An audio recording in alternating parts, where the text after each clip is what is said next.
ભાવનગર જિલ્લાના પાલિતાણામાં બન્યો મારામારીનો બનાવ। પાલિતાણાના હાથીઆધાર વિસ્તારમાં લોહિયાળ મારામારી સર્જાઈ, જેમાં 8થી વધુ લોકોને થઈ ઈજાઓ। પૈસાની લેતીદેતીના મામલે લોહિયાળ મારામારી થઈ હોવાનું પ્રાથમિક તારણ। ઈજાગ્રસ્ત 8 લોકોને પ્રથમ પાલિતાણાની સરકારી હોસ્પિટલમાં ખસેડવામાં આવ્યા, જેમાં 5 લોકોને વધુ સારવાર અર્થે ભાવનગરની સરટી હોસ્પિટલમાં ખસેડવામાં આવ્યા। પાલિતાણા ટાઉન પોલીસે બંને પક્ષે ગુનો નોંધી વધુ તપાસ હાથ ધરી।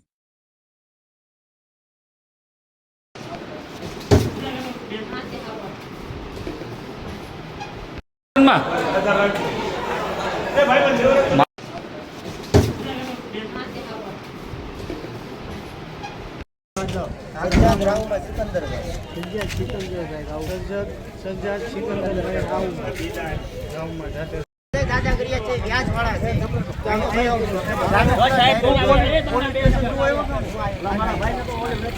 નામ ની ખબર નથી।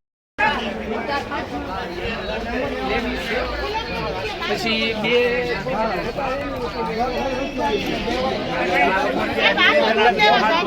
હે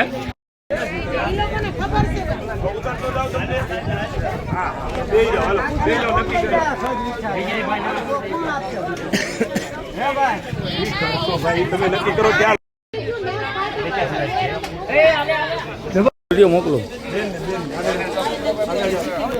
બેન કે ઉતાવળ કરો, બેન ને લઈ જાવ તો ખરા ને બેન